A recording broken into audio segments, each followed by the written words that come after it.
Hello mga ka-stacker, welcome back to my channel, Pinoy Silver Stacker. Ito po yung pangalawang vlog natin.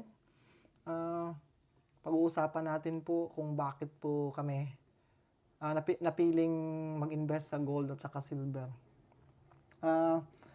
Gold at silver po kasi ginagamit nito nung una pang panahon eh. Kaya hanggang sa ngayon eh. Kaya napili din namin yung silver at saka gold kasi mabilis lang po siyang mabenta. Kung gusto niyo pong ibenta, balik lang kayo sa dealer na nabilhan nyo. Mabilis lang po. Pero yung plano po talaga namin ni Mrs. after 20 or 30 years po namin to ibenta. Nagpaplano din po kami na mag-stock ng marami para in the near future, kung tatanda na kami, may paisa-isa, magbebenta kami para pambili ng mga gamit-gamit or mga pagkain. Sa ngayon kasi, parang yung mga nabibili namin parang hindi na needs eh. Mga wants na lang eh. Starbucks, tawag dito, sapatos, bag, mga gamit na wala namang kwenta. Parang gusto mo lang bumili, parang kasi may pera ka. Yun yung nakapangit minsan eh. Pag may pera ka, gusto mong ubusin lahat eh. Kaya, ang ganda po nitong silver at saka gold kasi pag nabili mo na to, hindi mo naman to ibibili ng McDonald's eh. Kailangan mo pang pumunta ng shop para i-exchange ng fiat currency. Kaya, hindi mo basta-bastang mabibili to ng kahit ano. Ang pag-iisipan mo talaga, kailangan ba talagang bilhin to? Kailangan ba talaga? Kung emergency siguro, pwede mong ibenta yung silver mo, madali lang. Advice ko lang po, no? Hindi naman ako expert dito, bago lang din ako.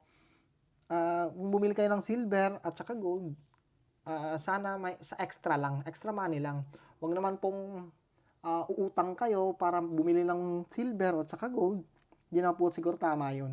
Yung may extra money ka, katulad nitong silver, kung sa unang vlog ko po, nasabi ko po na nasa Australia ako. This is $56.40 nung nabili ko.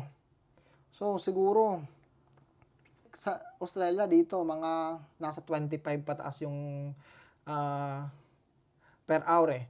So, may siguro 2 oras lang naman eh. No? 2 oras lang. Sa isang linggo, bili ka ng isa, di ba? Mag-stock ka ng marami. Tapos, in case of emergency, pwede mo namang ibenta yan. Pero, kung wala kang extra, huwag ka namang bumili. Kasi, mahirap din pag wala kang extra pera, tapos bumili ka lang ng silver or gold kasi nga, sabi nila, tataas daw. Di mo naman masasabi yan eh.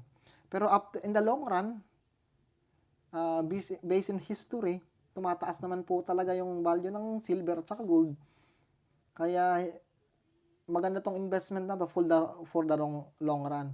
Kung naghahanap po kayo ng get rich quick, hindi po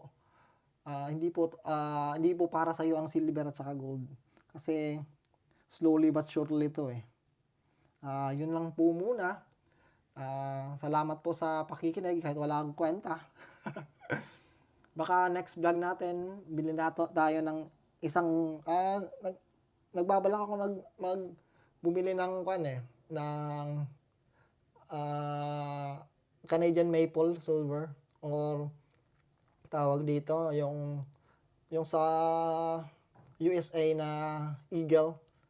Parang trip ko yun eh. Pero yung bibilhin ko talaga next time na maramihan, yung pinakamura talaga. Kasi mura lang tayo. Magpapamura ka sa mura. Salamat po sa pakikinig. This is your boy, Pinoy Silver. Hindi pa ako marunong mag-outro eh. This is your boy, Pinoy Silver Stacker.